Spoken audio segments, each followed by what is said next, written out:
அனைவருக்கும் வணக்கம். நம்ம இந்த வீடியோவில் அன்றாட வாழ்வில் வேதியியல் அப்படின்ற ஒரு லெசன் தான் பார்க்க போகிறோம். ஆல்ரெடி 6th புக்கில் இருக்கிற அன்றாட வாழ்வில் வேதியியல் அப்படின்ற ஒரு லெசன் பார்த்தோம். அது 6th புக் லெவலில் ஈஸியாக இருந்துச்சு. சிமெண்ட்டு, சோப்பு, சிப்சம், எப்சம் அப்படின்றது பாரிஸ் சாந்து அப்படின்னு முக்கியமானது பார்த்தோம். பட் இங்கே பார்த்தீங்க அப்படின்னா இது ஒரு பெரிய லெசன் அப்படின்னு சொல்லலாம். நிறைய கொஸ்டின்ஸ் இருக்குது. ஓகேவா? ஓகே, ஃபஸ்ட்டு பார்க்கலாம். ஃபஸ்ட்டு ஹைட்ரோ கார்பன் பற்றி கொடுத்துருக்காங்க. ஹைட்ரோ கார்பன்னா ஒன்றும் இல்லை. அதில் ஹைட்ரோ கார்பன்றது ஒரு எரிபொருள் தான். ஆனால் அதனால் வெளிவர்றது நச்சு தரக்கூடிய சுற்றுச்சூழலை பாதிக்கக்கூடிய வாயுக்கள் தான் வெளியே வரும். ஹைட்ரோ கார்பன் ஒரு எரிபொருள். ஹைட்ரஜன் மற்றும் கார்பன் அணுக்கள் சேர்ந்த ஒரு கரிமம் சேர்மம் தான் ஹைட்ரோ கார்பன். எரியக்கூடியது, பெரும் அளவிலான வெப்பம் வெளியிடும், கார்பன் டை ஆக்சைடை வெளியிடும்.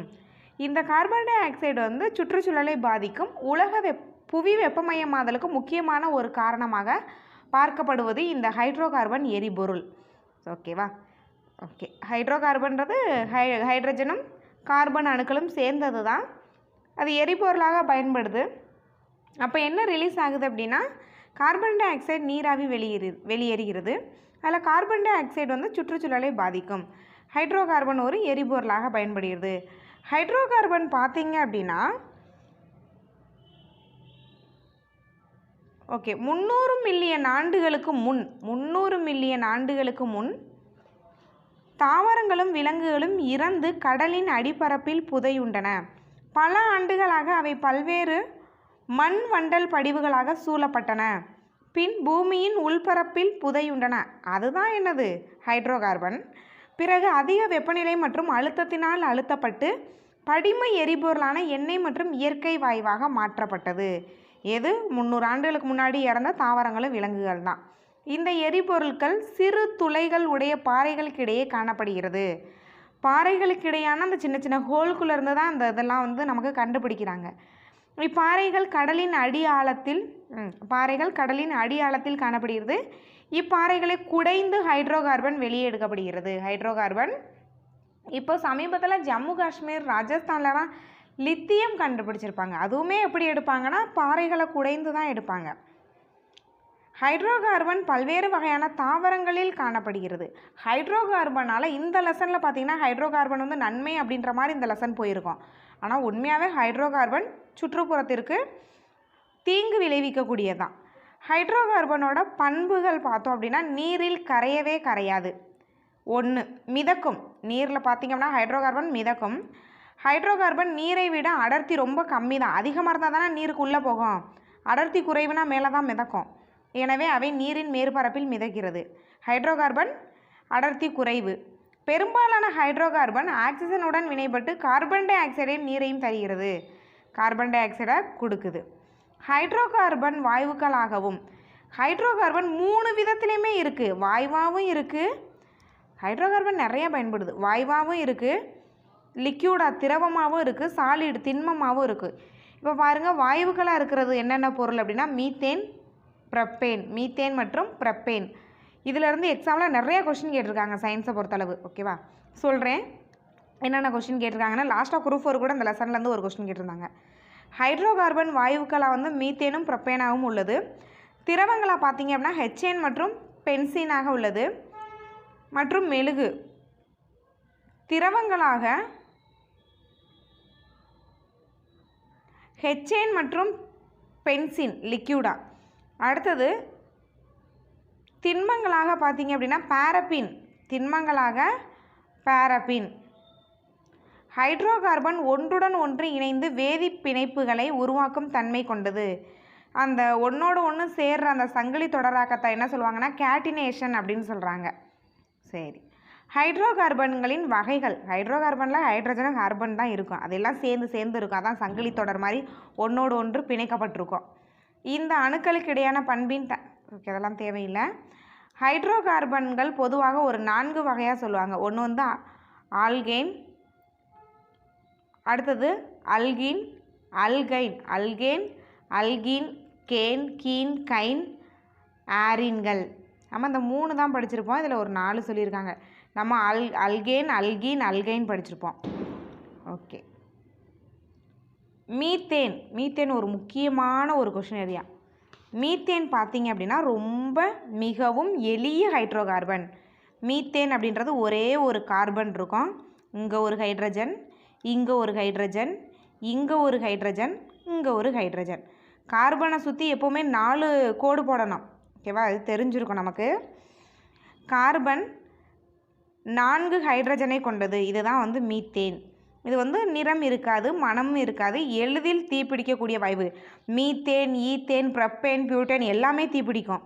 ஓகேவா? இது வந்து எளிதில் தீப்பிடிக்கக்கூடியது. சுற்றுச்சூழலுக்கு உகந்த எரிபொருள் அப்படின்ற மாதிரி கொடுத்துருக்காங்க. இந்த லெசனை பொறுத்தளவு ஹைட்ரோகார்பன் எல்லாமே வந்து சுற்றுச்சூழலுக்கு உகந்தது அப்படின்னே கொடுத்துருக்காங்க.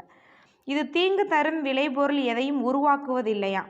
எனவே இது மின்சார உற்பத்தியில் எரிபொருளாகவும் பயன்படுகிறது. எது அப்படின்னா மீத்தேன் வந்து மின்சார உற்பத்தியில் எரிபொருளாக பயன்படுகிறது. மின்சார உற்பத்தியில் எரிபொருளாக பயன்படுகிறது. அடுத்தது சதுப்பு நில வாயுன்னு இதை சொல்லுவோம். ஏன்னா அந்த பகுதியில் அதிகமாக இதை உற்பத்தி செய்வாங்க. மீத்தேனை கொஸ்டின் ஏரியா இது ரொம்ப முக்கியமான ஒரு கொஸ்டின் இது. சதுப்பு நில வாயு எது அப்படின்னா மீத்தேன். இதை நல்லா நோட் பண்ணி வச்சுக்கோங்க. மீத்தேன் வந்து சதுப்பு நில வாயு. ஏன்னா அந்த சதுப்பு நிலங்களில் மீத்தேனை அதிகமாக புதர்கள்லேருந்து எடுப்பாங்க. இறந்து போன அழுகி போன தாவரங்கள் விலங்குகளாக இருந்தால் மீத்தேன் வாயு வெளியிடப்படுகிறது. இது புதுப்பிக்கக்கூடிய ஆற்றல் வளமாகும். கழிவு நீரில் உள்ள அழுக்கு பொருட்களை நுண்ணுயிர் கொண்டு சிதைக்கும் போது மீத்தேன் வாயுவும் அதனுடன் carbon dioxide, hydrogen sulphide எல்லாமே கிடைக்கிது. ஓகே. அடுத்தது நம்ம என்ன பார்க்க போகிறோம் அப்படின்னா மீத்தேன், ஈத்தேன், ப்ரப்பேன், பியூட்டேன், பெண்டேன். இதுதான் போன தடவை கொஸ்டின். இதோட வேதி வாய்ப்பாடு கேட்டிருந்தாங்க. கெமிஸ்ட்ரியை பொறுத்தளவு சம்டைம்ஸ் வந்து நமக்கு ஆன்சர் தெரியும், பட் அங்கே என்ன இருக்கும் அப்படின்னா அதோட வேதி வாய்ப்பாடு இருக்கும். ஓகேவா? மாட்டிக்கிடுவோம். வேதி வாய்ப்பாடு இருந்துச்சுன்னா ஒரு தடவைலாம் கொஷின் யூரியா தான் ஆன்சர், பட் யூரியாவோட வேதி வாய்ப்பாடு இருக்குது. NH2CO NH2ன்னு தெரிஞ்சவங்க போட்டிருப்பாங்க, பட் தெரியாதவங்க கஷ்டம்தான். ஓகே. இப்போ மீத்தேன் பார்த்தீங்க அப்படின்னா CH4. மீத்தேன் வந்து CH4 ஒரு C, அதை சுற்றி ஹைட்ரஜன், அவ்வளோதான். அடுத்தது ஈத்தேன்னா 2C, அவ்வளோதான். 2C போட்டு அதை சுற்றி ஹைட்ரஜனை போட்டுறணும். அடுத்தது ப்ரப்பேன் 3 கார்பனை போட்டு ஹைட்ரஜனை சுற்றி போட்டுற வேண்டியதான். அடுத்தது பியூட்டேன் அப்படின்னா 4 கார்பனை போட்டுருங்க. 4 கார்பனை போட்டு சுற்றி ஹைட்ரஜன். அடுத்தது ஃபைனலாக பெண்டேன் பேர்லேயே இருக்குது, 5 ஹைட்ரஜன் தான் பெண்டேன். ஓகே. அடுத்தது ப்ரப்பேன் பற்றி பார்க்கலாம். ப்ரப்பேனும் மணமற்ற மிக எளிதில் தீப்பிடிக்கக்கூடிய வாயு. இது எல்லாமே தீப்பிடிக்கும். காற்றை விட கனமானது. இதை அதிகமாக அழுத்தணும் அப்படின்னா ப்ரப்பேன் வந்து திரவமாக்கப்படும். அழுத்தும் போது அது திரவமாயிரும். இதனுடன் பியூட்டேனை சேர்த்து திரவமாக்கப்பட்ட பெட்ரோலியம் வாயுவாக பயன்படுகிறது. அதோட பியூட்டேனை சேர்க்கும்போது, எதோட ப்ரப்பேனோட பியூட்டேன் சேர்த்தோம் அப்படின்னா திரவமாக்கப்பட்ட பெட்ரோலியம் வாயு பயன்படுகிறது. சேர்க்கும்போது பெட்ரோலிய வாயுவாக பயன்படுத்தப்படுகிறது. ப்ரப்பேன் வெப்பப்படுத்துவதற்கும் எரிபொருளாக சமைக்கவும் வாகனங்களில் எரிபொருளாகவும் ப்ரப்பேன் பயன்படுகிறது. ப்ரப்பேன் வந்து சிலிண்டர்லேயும் அடைப்பாங்க. ஆனால் ப்ரப்பேன் வந்து மணமற்றது அப்படின்னு நினைக்கிறேன். ஆமாம். அதனால் வந்து சிலிண்டரில் இதை சேர்க்கும்போது இது கூட அடுத்து வேறு ஒரு பொருளும் சேர்ப்பாங்க. ஏன்னா நமக்கு இப்போ பாருங்கள், நம்ம சிலிண்டரை ஆஃப் பண்ணாமல் வச்சுட்டோம் அப்படின்னா அதில் வந்து ஒரு ஸ்மெல் வரும். ஆனால் சிலிண்டர் கேஸ் என்னது, ப்ரப்பேன் இருக்கும் சிலிண்டரில். ஆனால் இப்போ நம்ம யோசிக்கலாம், ப்ரப்பேன் வந்து மணமற்றதுன்னு சொல்கிறாங்க, ஆனால் சிலிண்டரை வந்து நம்ம ஆஃப் பண்ணாமல் வச்சுட்டோம் அப்படின்னா ஒரு ஸ்மெல் வருது. இப்போ அந்த ஸ்மெல்லுக்கு காரணம் என்னென்னா இதில் ஒரு பொருள் சேர்ப்பாங்க. அதையும் நான் சொல்கிறேன் பாருங்கள். ப்ரப்பேன் வந்து வெப்பப்படுத்துவதற்கும் எரிபொருளாக சமைக்கவும் பயன்படுகிறது. வாகனங்களிலும் பயன்படுகிறது. குளிர்சாதன பெட்டிகளிலும் ப்ரப்பேன் பயன்படுகிறது. பயன்கள் ரொம்ப முக்கியம். ஓகே. அடுத்தது ப்ரப்பேன் LPG சிலிண்டர்களில் பயன்படுகிறது. சொன்னனா ரொம்ப முக்கியமான ஒன்று. இதுதான் போன எக்ஸாமில் கேட்டிருந்தாங்க. ப்ரப்பேன் LPG சிலிண்டரில் பயன்படுது. இங்கே நமக்கு முக்கியம் போனோட ப்ரப்பேன்னு அவங்க வார்த்தையே கொடுக்காம LPGன்னு கொடுத்து வேதியியல் மூலக்கூறு வாய்ப்பாடை தான் கேட்டிருந்தாங்க. ப்ரப்பேனுக்கு என்ன வரும் அப்படின்னா ப்ரப்பேன், பியூட்டேன், அடுத்தது பெண்டேன் அப்படின்னு பார்த்தோம். ப்ரப்பேனுக்கு வந்து C3H8 3 கார்பன், அதை சுற்றி ஹைட்ரஜன் போட்டோம் அப்படின்னா 8 ஹைட்ரஜன் வரும். அதான் C3H8 அப்படின்னு சொல்லுவோம். சிலிண்டரில் இருக்குது இந்த வாயு. இது நிறமற்ற வாயுவாக இருப்பதால் இதன் கசிவை கண்டறிய முடியாது. நிறமும் இருக்காது, மனமும் இருக்காது. எனவே மெர்காப்டான் என்ற ஒரு துர்நாற்றம் தரும் வேதிப்பொருளை இதில் சேர்ப்பாங்க. மெர்காப்டானை சேர்த்துருவாங்க. எதுக்கு இந்த மெர்காப்டானை சேர்க்குறாங்க அப்படின்னா, ஒருவேளை நம்ம சிலிண்டரை ஆஃப் பண்ணாமல், ஒருவேளை இல்லை பல தடவை நம்ம சிலிண்டரை ஆஃப் பண்ண மாட்டோம். ஆனால் வந்து அந்த ஸ்மெல்லை வச்சு என்னமோ ஒரு ஸ்மெல் வருதே அப்படின்றத வச்சு கண்டுபிடிச்சிருவோம். அதுக்கு என்ன காரணம்னா மெர்காப்டான் தான் காரணம். சிலிண்டரில் ப்ரப்பேன் வாயு இருக்குது, பட் அதில் ஸ்மெல் இல்லை ப்ரப்பேனுக்கு. ஆனால் நம்ம ஸ்மெல் கண்டுபிடிப்போம். அதுக்கு என்ன காரணம்னா எல்லா சிலிண்டர்லேயுமே மெர்காப்டான் வாயு சேர்ப்பாங்க. ஓகே, அடுத்தது பியூட்டேன் அறை வெப்பநிலையிலும் வளிமண்டல அழுத்தத்திலும் வாயுவாக உள்ளது. ப்ரப்பேன், பியூட்டேன் எல்லாமே வாயு தான். இதுவும் தீப்பிடிக்கக்கூடியதான், நிறமற்றது, மனமற்றது. அறை வெப்பநிலையில் எளிதில் ஆவியாகக்கூடியது. துர்நாற்ற தடுப்பான் போன்ற ஏரோசால் தெளிப்பான்களில் உந்தியாகவும் எரிபொருளாகவும் பயன்படுகிறது. எல்லாமே எரிபொருளாக பயன்படும், தீப்பிடிக்கக்கூடியது. தூய பியூட்டேன் குளிர்பதன பெட்டிகளில் பயன்படுகிறது. ஆல்ரெடி பார்த்தோம், ப்ரப்பேனுக்கும் பார்த்தோம். ஓகேவா, ப்ரப்பேனுக்கும் பார்த்தோம். இப்போ வந்து நம்ம பியூட்டேனுக்கும் பார்க்குறோம். அதுவும் வந்து குளிர்பதன பெட்டி தான், இதுவும் குளிர்பதன பெட்டி தான். இதை நம்ம வந்து ஹைலைட் பண்ணி எழுதி வச்சுக்கணும். என்ன பண்ணணும் அப்படின்னா, பியூட்டேன் வந்து குளிர்பதன பெட்டி, பக்கத்துலேயே வந்து பியூட்டேன் ப்ரப்பேன் குளிர்பதன பெட்டி. தனித்தனியாக படிக்க வேணாம், சேர்த்தே படிச்சிருங்க. பியூட்டேனும் குளிர்பதன பெட்டிகளில் பயன்படுது, பியூட்டேனும் பயன்படுது, பக்கத்துலேயே ப்ரப்பேன். பொதுவாக எல்லாமே எரிபொருளாக பயன்படும், எல்லாமே எளிதில் தீப்பிடிக்கக்கூடியது. காமனாக என்ன வருதோ அது எல்லாத்தையுமே எடுத்து எழுதிருங்க, தனித்தனியாக எழுதாதீங்க, சேர்த்து எழுதிருங்க. பொதுவாக பயன்படுத்தப்படும் எரி விளக்கு மற்றும் பியூட்டேன் டார்ச் விளக்குகளில் எரிபொருளாக பயன்படுது பாருங்கள் பியூட்டேன். அடுத்தது பென்டேன் என்பவை குறைந்த கொதிநிலை கொண்ட லிக்யூடு. ஆய்வகங்களில் கரைப்பானாக, இதுக்கு முன்னாடி பார்த்தா மீத்தேனும் சரி, பியூட்டேனும் சரி, ப்ரப்பேனும் சரி லேபில் வந்து பயன்படாது. பட் இது ஆய்வகத்தில் பென்டேன் வந்து கரைப்பானாகவும் எரிபொருளாகவும் பயன்படுகிறது.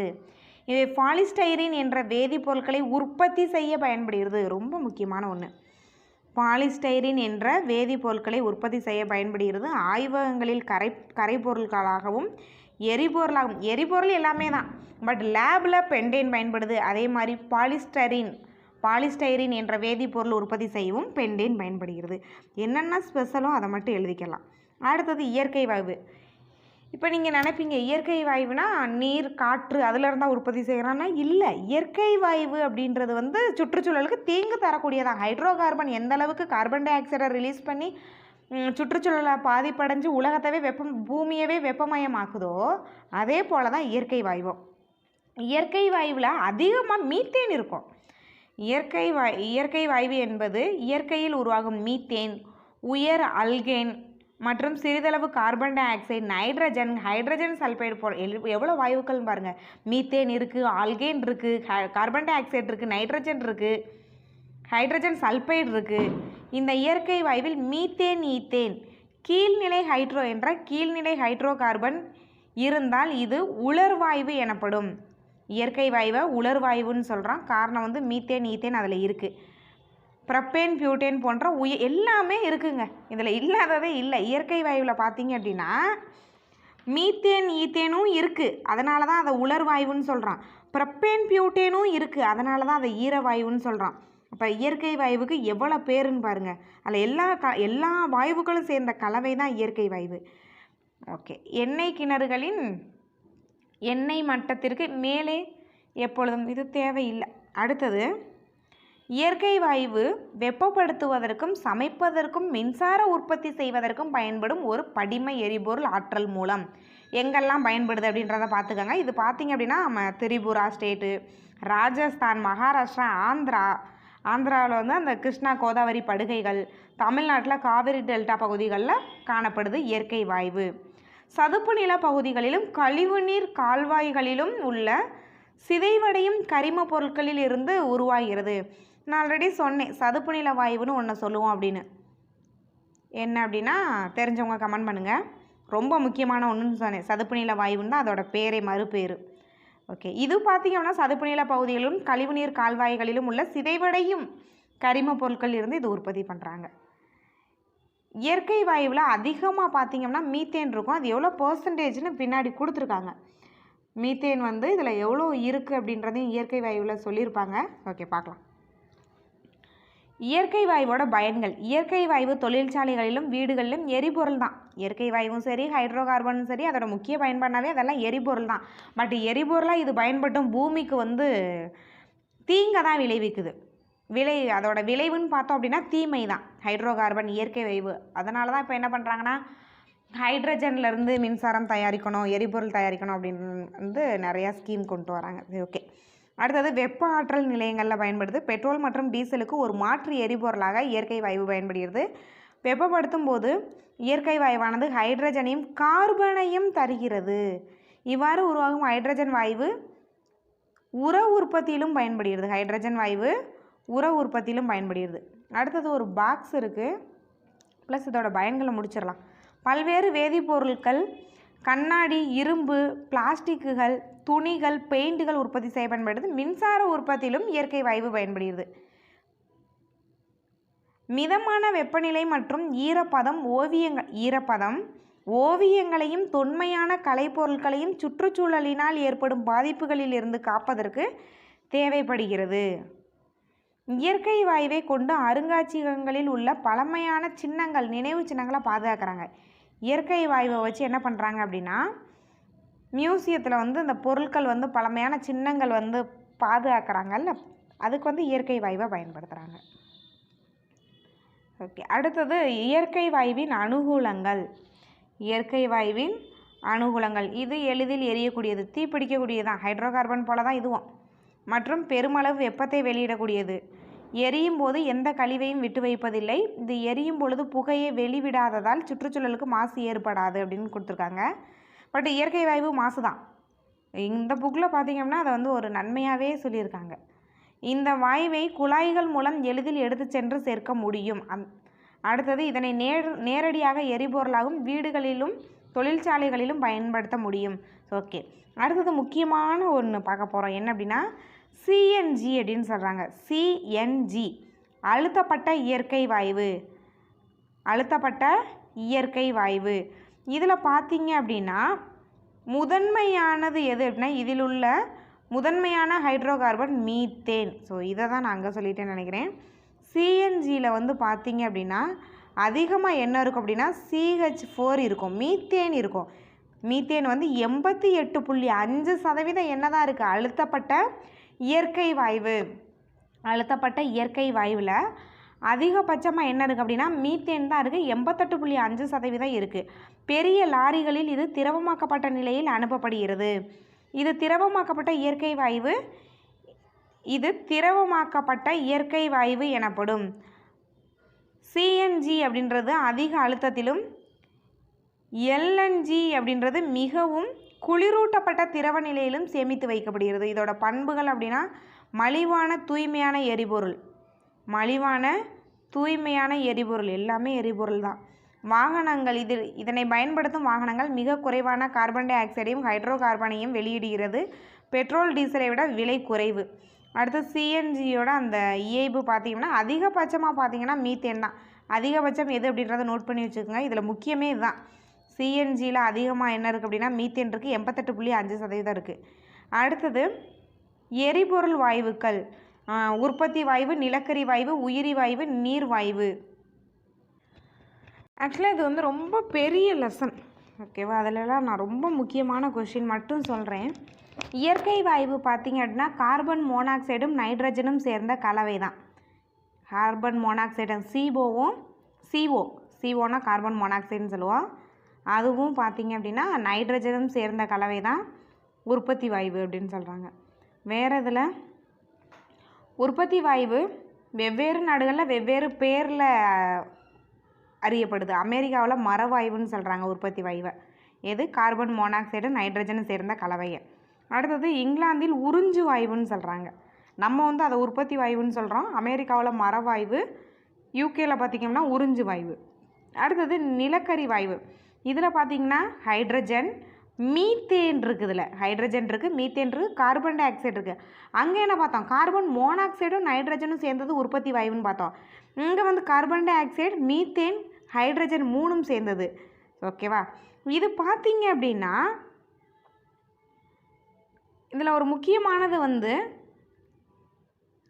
காற்றில்லா சூழ்நிலையில் நிலக்கரியை ஓகே இல்லை அவ்வளோதான். நிலக்கரி வாயு. அடுத்தது நீர் வாயு பார்க்கலாம். அது வரையே போதுமானதான். அடுத்தது நீர் வாயு பார்த்திங்க அப்படின்னா இங்கேயும் கார்பன் மோனாக்சைடு ஹைட்ரஜன், அங்கே உற்பத்தி வாயுவில் கார்பன் மோனாக்சைடு நைட்ரஜன் பார்த்தோம். இங்கே கார்பன் மோனாக்சைடு ஹைட்ரஜன், அங்கே N2 இங்கே H2. அதுதான் வந்து நீர்வாயு. ஹைட்ரஜன் இருந்தால் அது நீர்வாயு தானே. அதுக்கு மேலே அதை பார்த்தோம் அப்படின்னா தொகுப்பு வாயு அப்படின்னு சொல்கிறோம். இது என்ன சொல்கிறோம் அப்படின்னா தொகுப்பு வாயு அப்படின்னு நீர்வாயுவை சொல்கிறாங்க. அடுத்து உயிரி வாயு. இதில் மீத்தேன் இருக்குது, கார்பன் டை ஆக்சைடு வாயு இருக்குது. கார்பன் டை ஆக்சைடு மீத்தேன் ரெண்டுமே இருக்குது. ஆனால் நிலக்கரி வாயுவில் என்ன இருக்குன்னா மீத்தேன் இருக்கும், கார்பன் டை ஆக்சைடு இருக்கும், ப்ளஸ் ஹைட்ரஜன் இருக்கும். இந்த இடத்துல நிலக்கரி வாயுவையும் சேர்த்து எழுதிக்கங்க. மீத்தேன் இருக்கும், கார்பன் டை ஆக்சைடு இருக்கும், ப்ளஸ் அதில் ஹைட்ரஜன் இருக்கும், H2 இருக்கும். ஆனால் உயிரி வாயுவில் மீத்தேனு கார்பன் டை ஆக்சைடு மட்டும்தான் இருக்குது. என்னென்ன கொண்ட கலவை அப்படின்றத பார்த்து வச்சுக்கோங்க. அது ஒரு முக்கியமான ஒன்று தான். ஓகே, இது ஒரு புதுப்பிக்கத்தக்க ஆற்றல் தான். இது நீர்வாயு வந்து புதுப்பிக்கத்தக்க ஆற்றல். நிலக்கரி மற்றும் அதன் வகைகள் ரொம்ப முக்கியமான ஒரு கொஸ்டின் அப்படின்னு சொல்லலாம். ஓகேவா? தனித்த கார்பன் மற்றும் ஹைட்ரஜன், ஆக்சிஜன், நைட்ரஜன், சல்பர் கொண்ட கார்பனின் சேர்மங்கள் என்னென்ன எல்லாமே இருக்குது. ஹைட்ரஜன் இருக்குது, கார்பன் இருக்குது, அது எல்லாமே சேர்ந்ததை தான் வந்து நம்ம நிலக்கரி அப்படின்னு சொல்லுவோம். 300 மில்லியன் ஆண்டுகளுக்கு முன் ஒரு பெரிய உருவளவு கொண்ட தாவரங்களான பெரணிகளும் பாசிகளும் இருந்தன. பூமிக்கு அடியில் போயிடும். பூமியில் ஏற்பட்ட திடீர் மாற்றத்தால் மண்ணுக்கு அடியில் புதையுண்டு இவைகள் மெதுவாக சிதைந்து அடர்த்தியான மற்றும் லேசான ஃபீட், அதான் நிலக்கரி எனப்படும் பொருளாக மாறியது. மண்ணுக்கு உள்ளே போய் தான் ஹைட்ரோ கார்பனும் அந்த பாறை இடுக்குகளில் கண்டுபிடிக்கிறாங்க. ஹைட்ரோ கார்பன் இந்த பகுதிகளில் இருக்குது. படம் பார்த்துருப்போம், நிறைய நியூஸ் பேப்பரும் பார்த்துருப்போம். ஹைட்ரோ கார்பன் இந்த இந்த மாநிலத்தில் அதிகமாக இருக்குது, இந்த பகுதிகள் அப்படின்னு சொல்லுவாங்க. இந்த கண்ட்ரியில் அதிகமாக இருக்குது அப்படின்னு சொல்லுவாங்க. எல்லாமே இந்த பாறைகளில் இருந்தால் எடுப்பாங்க. அதே மாதிரி தான் நிலக்கரி பூமிக்கு அடியில் தான் இதுவும் வந்து இருக்குது. நிலக்கரி கார்பனை நிலக்கரியில் அதிகமாக என்ன இருக்குன்னா கார்பன் தான் இருக்கும். அதனால தான் நிலக்கரியும் சுற்றுச்சூழலுக்கு கேடு தான். இறந்த தாவரங்கள் நிலக்கரியாக மாறும் மெதுவான நிகழ்ச்சி தான் கார்பனாதல் அப்படின்னு சொல்லுவாங்க. மெதுவாக மாறும் ஒரு நிகழ்ச்சி, பல ஆண்டுகள் வந்து ஆகலாம். அடுத்தது நிலக்கரியை வெளியே எடுத்தல், அது தேவையில்லை. அடுத்து நம்ம வந்து இதில் முக்கியமானது அப்படின்னா உலகளவில் சுமார் 70 நாடுகளில் நிலக்கரி இருக்குது. மிகப்பெரிய அதிகமான நிலக்கரி இருப்புனா அமெரிக்கா. உற்பத்தியிலே அமெரிக்கா தான், இருப்பும் அமெரிக்கா தான். அங்கே தான் அதிகமாக இருக்குது. ரஷ்யாவில் இருக்குது, சீனாவில் இருக்குது, ஆஸ்திரேலியாவில் இருக்குது, இந்தியாவிலுமே நிலக்கரி அதிகமாக இருக்குது. உலகளவில் 30% நிலக்கரியை வழங்கி அமெரிக்கா நாடு தான் முதல் இடத்துல இருக்குது. உலகளவில் நிலக்கரி உற்பத்தியில் US தான் ஃபஸ்ட்டு 30%. இந்தியா நிலக்கரி வெட்டி எடுத்தல் 1774ஆம் ஆண்டு தொடங்கியது. இந்தியா உலகளவில் நிலக்கரி உற்பத்தியில் 3வது பெரிய நாடு தான். 3வது பெரிய நாடு தான். ஃபஸ்ட்டு அமெரிக்கா, 3வது வந்து நம்ம. உலகின் நிலக்கரி இருப்பில் 2/3 பங்கு அமெரிக்காவிலையும் சீனாவிலும் தான் இருக்குது. ஓகே, அடுத்தது நிலக்கரியோட வகையை ஒரு 4 தான் சொல்கிறாங்க. அது எப்படி நிலக்கரியை வந்து வகைப்படுத்துவாங்கன்னா எவ்வளோ % கார்பன் இருக்கோ அதன் அடிப்படையில் ஒரு 4 தான் பிரிச்சுருவாங்க. ஆக்சுவலாக இது 10th புக்லேயுமே இருக்குது. நிலக்கரியை 4 தான் பிரிச்சுருவாங்க. என்ன அப்படின்னா லிக்னைட், துணை பிட்டுமினஸ், ஆந்திரசைட். ஏன் இப்படியெல்லாம் பிரிக்கிறாங்கன்னா எவ்வளோ % கார்பன் இருக்கும் அதுக்கேற்ற மாதிரி தனித்தனியாக பிரிச்சுருவாங்க. இப்போ பாருங்கள், லிக்னைட் அப்படின்றது ஒரு பழுப்பு நிறத்தில் இருக்கும். இதெல்லாம் ரொம்ப குறைவாக தான் இருக்கும். லிக்னைட்டில் வந்து கார்பன் பார்த்திங்கன்னா வெறும் 25% to 35% மட்டும்தான் என்ன இருக்குது அப்படின்னா கார்பன் இருக்குது. கார்பன் இருக்கிற அளவை வச்சு தான் இதை வந்து பிரிக்கிறாங்க. ஓகேவா?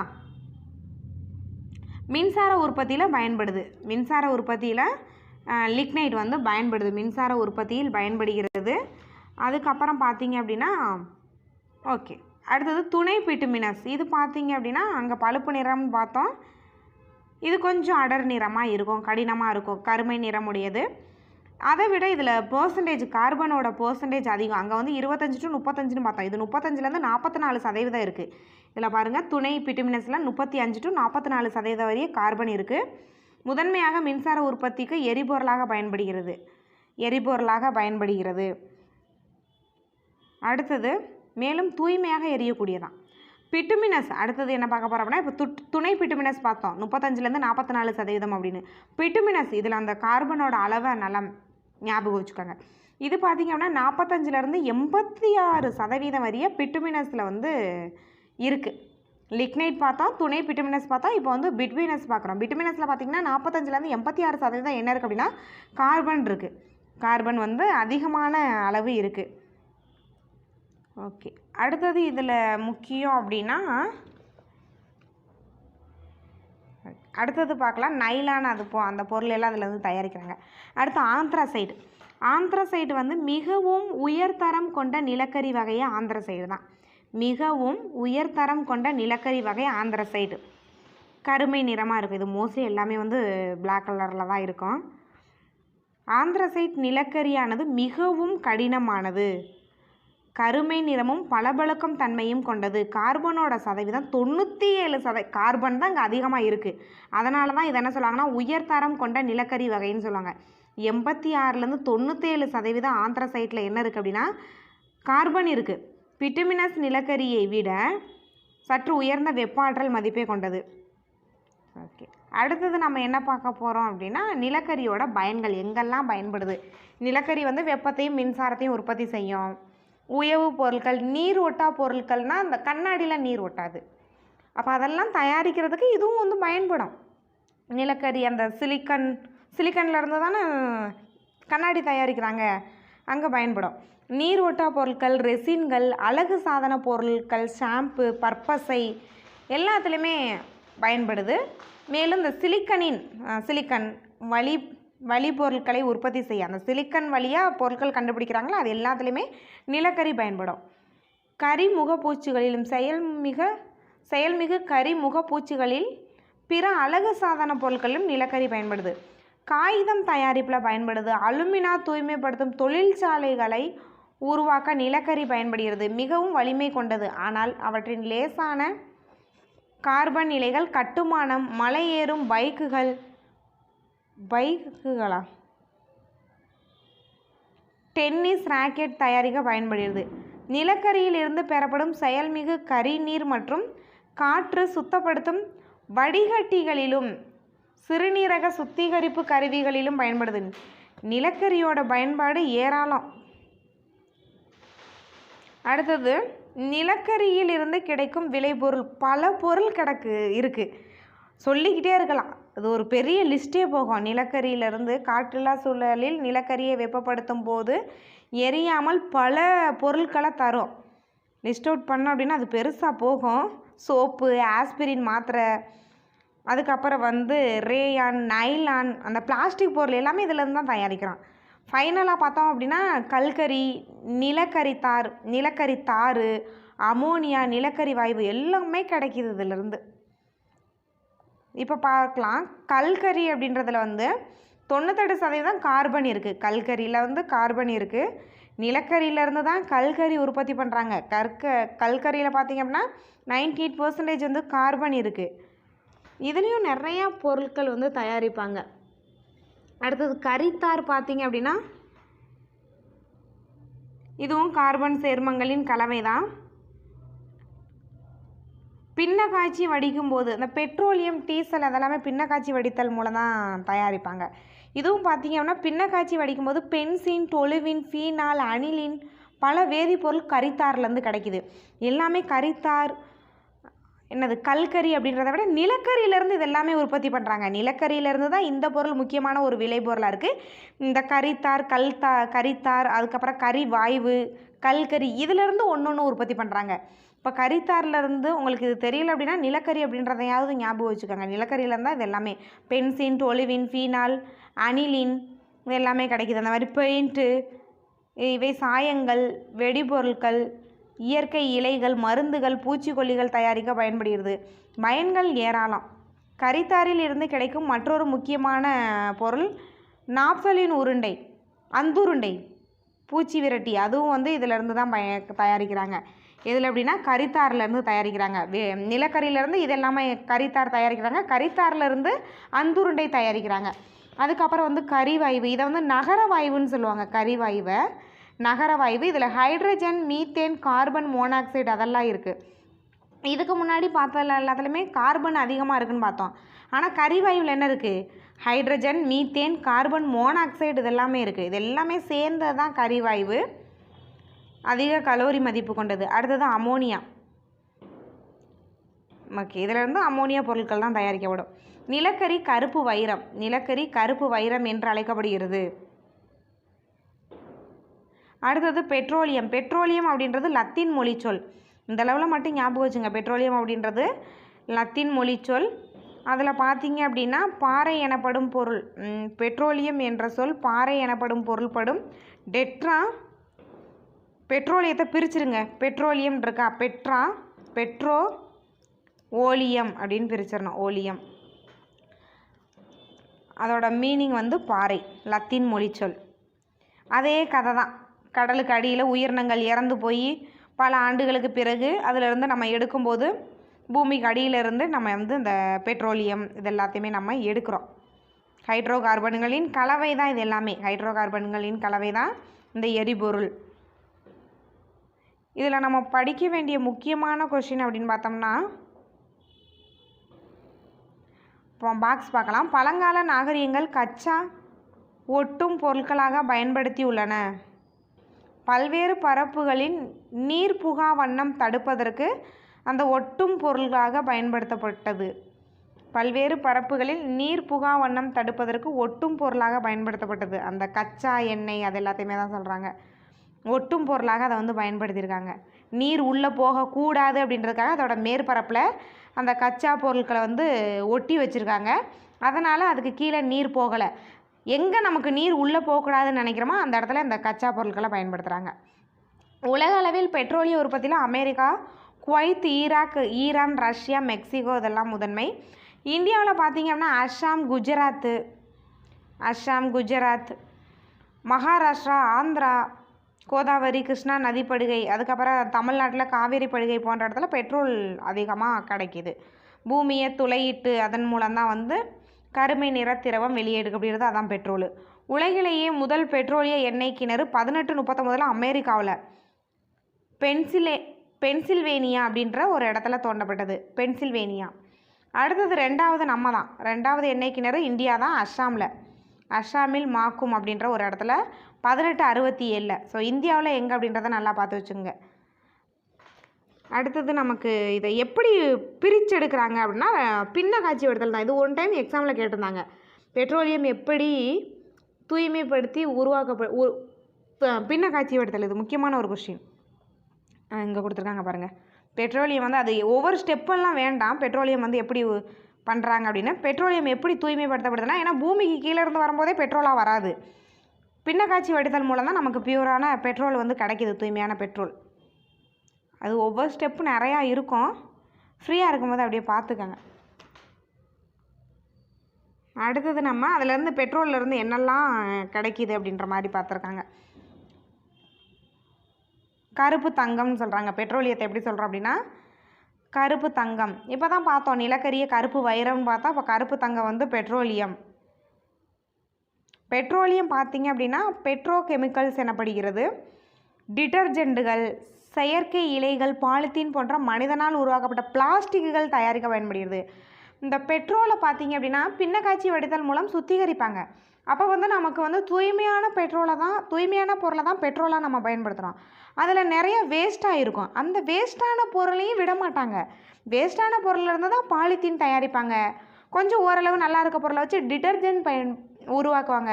ரொம்ப சூப்பராக இருக்கிற நல்ல தூய்மையான பொருளை தான் வந்து பெட்ரோலாக பயன்படுத்துவாங்க. ஆக்சுவலாக நிலக்கரியில் அந்த பூமிக்குள்ளேருந்து தோண்டி எடுக்கிற பொருளை அந்த மாசாக இருக்க பொருளை கூட ஒரு பொருளாக உற்பத்தி பண்ணிடுவாங்க.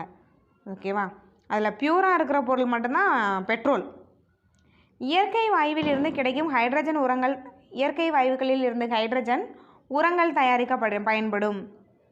ஓகே, பெட்ரோலில் என்ன சொல்கிறாங்கன்னா கருப்பு தங்கம்னு சொல்கிறாங்க. கருப்பு வைரம்னு நிலக்கரியை சொல்லியிருக்காங்க. இதோட பயன்பாடுன்னு பார்த்தோம் அப்படின்னா வீடுகளிலும் தொழிற்சாலைகளிலும் எரிபொருளாக பயன்படுகிறது. வாகனங்களில் பெட்ரோல் டீசல் பயன்படுகிறது. மின்சார ஜெனரேட்டர்களில் பயன்படுது. உலர் சலவை செய்வதற்கும் ஒரு கரைப்பானாக பெட்ரோல் பயன்படுகிறது. ஸ்டவ் அடுப்புகளிலும் ஜெட் விமானங்களிலும் மண்ணெண்ணெய் எரிபொருளாகவும் பெட்ரோலியத்திலிருந்து பெறப்படுகிறது. ஆமாம், மண்ணெண்ணையும் அதே தான். தூய்மையான பொருள் பெட்ரோல்னால் அதில் கொஞ்சம் டஸ்ட்டாக இருக்கிறது ஒரு அசுத்தமான பொருள் தான் என்ன அப்படின்னா மண்ணெண்ணெய். அடுத்தது பெட்ரோலியத்தில் இருந்து அந்த பூமியிலேருந்து வெளியில் எடுக்கிற அந்த பொருளிலேருந்து எல்லாமே பயன்படுத்துவாங்க. ஆனால் எல்லாமே வந்து பார்த்திங்க அப்படின்னா சுற்றுச்சூழலுக்கு தீங்கு விளைவிக்கக்கூடியது. பெட்ரோலியத்திலிருந்து பெறப்படும் உயவு எண்ணெய் எந்திர பாகங்களின் தேய்மானத்தை குறைக்கவும் எந்திரங்கள் துருப்பிடிக்காமல் பாதுகாக்க உதவுகிறது. பாரபின் மெழுகுவர்த்திகள், களும்பு மருந்துகள், எழுத பயன்படும் இங்கு, வண்ணம் தீட்டும் பென்சில்கள் தயாரிக்கவும் பயன்படுத்துகிறாங்க. பிட்டுமின் மற்றும் அஸ்பால்ட் சாலைகளில் அமைக்க பயன்படுகிறது. ஓகே, அடுத்து நம்ம என்ன பார்க்க போகிறோம் அப்படின்னா எரிபொருள், திட எரிபொருள், திரவ எரிபொருள் அப்படின்னு கொடுத்துருக்காங்க. ஓகே, அது வேண்டாம். இதில் ஒரு முக்கியமானது வந்து கலோரி மதிப்பு கொடுத்துருக்காங்க. ஹைட்ரஜனுக்கு தான் அதிக கலோரி மதிப்பு, 1,50,000 1,50,000 கலோரி மதிப்பு. ரொம்ப குறைவு அப்படின்னு பார்த்தோம் அப்படின்னா மாட்டு சாண கட்டி 6,000லேருந்து 8,000. அடுத்து இந்த ஆக்டேன் எண், சீட்டேன் எண்ணுன்னு சொல்லுவாங்க. ஜஸ்ட் இதை தெரிஞ்சு வச்சுக்கோங்க. ஆக்டேன் எண்ணா வேறு ஒன்றும் இல்லை. பெட்ரோல் இருக்கா, பெட்ரோலை குறிக்கிறது ஆக்டேன் எண், சிம்பிளாக சொல்லணும் அப்படின்னா. இதே வந்து சீட்டேன் எண்ணா டீசல், சீட்டேன் வந்து டீசல், ஆக்டேன் வந்து பெட்ரோல். ஓகே, ஆக்டேன் எண் அப்படின்றது பெட்ரோலில் உள்ள ஆக்டேன் என்ற ஹைட்ரோகார்பனின் அளவை குறிக்கும் ஒரு எண்ணெய் தான் ஆக்டேன் எண்ணு சொல்லுவாங்க. பெட்ரோலில் ஹைட்ரோகார்பன் இருக்கும். ஹைட்ரோகார்பனில் அது எல்லாத்துலேயுமே இருந்தாலும் பிரிக்கிறாங்க. ஹைட்ரஜனும் கார்பனும் இருக்கும். அந்த பெட்ரோலில் உள்ள ஆக்டேன் என்ற ஹைட்ரோகார்பனின் அளவை குறிக்கும் ஒரு எண்ணெய் தான் ஆக்டேன் எண். உயர்ந்த ஆக்டேன் எண்ணெய் பெற்றுள்ள எரிபொருள் ஒரு நல்லியல்பு எரிபொருளாகும். அடுத்தது சீட்டேன் எண், டீசல் என்ஜினில் உள்ள எரிபொருட்களின் பற்ற வைப்பு கால அளவை அளப்பது. அந்த எரிபொருளோட பற்ற வைப்பு கால அளவை அளப்பது தான் சீட்டேன் எண். ஓகே, ரெண்டுக்கும் என்ன வித்தியாசம் அப்படின்ற மாதிரி கொடுத்துருக்காங்க. ஆக்டேன் எண் அப்படின்றது பெட்ரோல் ஞாபகம் வச்சுக்கோங்க. சீட்டேன் எண் அப்படின்றது அதிலே கொடுத்துருக்காங்க. ஆக்டேன் எண் மதிப்பீடு பெட்ரோலுக்கு பயன்படுத்தப்படுகிறது, சீட்டேன் எண் மதிப்பீடு டீசலுக்கு பயன்படுத்தப்படுகிறது அப்படின்னு கொடுத்துருக்காங்க. ஓகே, மற்ற எரிபொருள் அப்படின்னா இயற்கை எரிபொருளுக்கு வந்துடலாம். அடுத்தது உயிரி டீசல், தாவர எண்ணெய்களான சோயா பீன்ஸ் எண்ணெய், ஆமணக்கு எண்ணெய், சோள எண்ணெய், சூரியகாந்தி எண்ணெய், பருத்தி விதை எண்ணெய், அரிசி தவிடு எண்ணெய், ரப்பர் மர விதை எண்ணெய், இதிலிருந்து உயிரி டீசல் தயாரிக்கிறாங்க. இதனால் சுற்றுச்சூழலுக்கு எந்த பாதிப்புமே இல்லை. ஓகேவா, அடுத்த ஒரு பாக்ஸ் இருக்குது. எதிர்காலத்தில் ஹைட்ரஜன் வாயு மிக சிறந்த மாற்று எரிபொருளாக வரும். இப்போ ஹைட்ரஜன் திட்டத்தை செயல்படுத்துகிறாங்க மத்திய அரசு. பயங்கர பட்ஜெட்டில் தான் அதை செயல்படுத்துகிறாங்க. இந்த எரிபொருள் தூய்மையானது, ஏனெனில் இது எரியும் போது நீர் மட்டும்தான் ரிலீஸ் ஆகும். ஓகேவா, நீர் மட்டும் வெளிவரும். அது மட்டும் அல்லாமல் அதிகமான ஆற்றலையும் காற்றையும் மாசுபடுத்தாது. சுற்றுச்சூழலுக்கு எந்த பாதிப்புமே இல்லை. அடுத்தது காற்றாற்றலும் அதே மாதிரி தான். ஓகேவா, மின்னியற்றி மூலம் மின்சாரம் உற்பத்தி செய்கிறாங்க. இது தமிழகத்தில் பார்த்திங்க அப்படின்னா கயத்தாறு, ஆரல்வாய்மொழி, பல்லடம், குடிமங்கலம் போன்ற ஊர்களில் அதிகமான உற்பத்தி செய்யப்படுகிறது. இதனாலேயும் சுற்றுச்சூழலுக்கு எந்த பாதிப்பு இல்லை. அடுத்தது சாண எரிவாயு. காற்றில்லா சூழலில் மாட்டுச்சாணத்தை நொதிக்க வைத்து சாண எரிவாயு பெறப்படுகிறது. மீத்தேனும் சிறிதளவு ஈத்தேனும் உள்ளது. இவ்வாறு பெரும்பாலும் கிராமப்புறங்களில் சமைக்கவும் எந்திரங்கள் இயக்கும் சாண எரிவாயு சாண எரிவாயுவிலிருந்தும் ஒரு சின்ன அளவு காற்றுக்கு மாசுபாடு உண்டு. ஆனால் காற்றுக்கு மாசுபாடே இல்லாததுன்னா ஹைட்ரஜனும் காற்றாற்றல் சொல்லலாம், சூரிய ஆற்றல் சொல்லலாம். ஓகேவா, சூரிய ஆற்றல் ஒரு சின்ன சுற்றுச்சூழல் பாதிப்பை கூட ஏற்படுத்தாது. இயற்கை மூலம், மிகப்பெரிய இயற்கை மூலம் அப்படின்னாவே சூரிய ஆற்றல் தான். இது வந்து புதுப்பிக்கத்தக்கக்கூடிய ஆற்றல் தான், விலை இல்லாத புதுப்பிக்கத்தக்கக்கூடிய ஒரு ஆற்றல். சூரிய ஆற்றலின் பயன்கள் பார்க்கலாம். சூரிய ஆற்றல் நீர் சூடேற்றிகளில் பயன்படுகிறது. விவசாய விலங்குகள் சார்ந்த பொருட்களை உலர வைக்க பயன்படுகிறது. மின்னாற்றல் உற்பத்தியில் பயன்படுது. சூரிய பசுமை இல்லங்களில் பயன்படுகிறது. சூரிய ஆற்றலை கொண்டு நீர் இறைச்சிதல், காய்ச்சி வடித்தல், சமைத்தல் மற்றும் உலைகளில் சூடேற்றுதல் போன்றவற்றை செய்யலாம். புக் பேக் கொஸ்டின் பார்க்கலாம். எல்பிஜி வாயுவுடன் கலக்கப்படும் மற்றும் அதன் கசிவை கண்டறிய என்ன? மெர்காப்டன் சொன்னேன், முக்கியமான கொஸ்டின் அப்படின்னு கூட சொன்னேன். Mercaptan 4th option. தொகுப்பு வாயு, இதுவும் நான் சொன்னேன். தொகுப்பு வாயு என்று அழைக்கப்படுவது என்ன அப்படின்னா நீர்வாயு. சதுப்பு நில வாயுன்னு எதை சொல்லுவோம்? ஆல்ரெடி இந்த கொஸ்டினை கேட்டிருந்தேன், வீடியோவிலே கேட்டிருந்தேன். இதுக்கான ஆன்சர் பண்ணுங்கள். சதுப்பு நில வாயுன்னு எதை சொல்லுவோம்? முக்கியமான ஒன்று தான். ஒரு எரிபொருளின் கலோரி மதிப்பின் அளவு. Option C kilojoule per kilogram. Kilojoule per எரிபொருள் கலோரி மதிப்பின் அளவு கிலோ ஜூல் பை கிலோகிராம். டேஸ் என்பது உயர்தரமான நிலக்கரி, ஆந்த்ரசைட். இதுவும் நான் சொல்லியிருப்பேன். 98% வரையும் இருக்கும் ஆந்த்ரசைட். 4th option. இயற்கை வாயுவில் பெருமளவான பகுதி பொருள் மீத்தேன். 88.5% அப்படின்னு சொன்னேன். அதுதான் ஆப்ஷன் ஏ. அடுத்தது பொறுத்துக்க பார்க்கலாம். ஆக்டேன் ஏன்னா என்னது? ஆக்டேன் ஏன்னா ஒரே வார்த்தையில் ஆன்சர் பண்ணலாம், பெட்ரோல். சீட்டேன் ஏன்னா ஒரே வார்த்தையில் ஆன்சர் டீசல். அதில் நிறைய எக்ஸ்பிளைன் பண்ணியிருப்பாங்க, அது தேவையில்லை. எளிய ஹைட்ரோகார்பன். ரொம்ப எளிய ஹைட்ரோகார்பனாக CH4 தான். அடுத்தது ஃபீட், முதல் நிலை நிலக்கரி. முதல் நிலை நிலக்கரி. லிக்னைட் வந்து பழுப்பு நிறம் கொண்டது. மிக குறைவான கார்பன் அளவு இருக்கும் லிக்னைட், பழுப்பு நிறம் கொண்டது. ஓகே.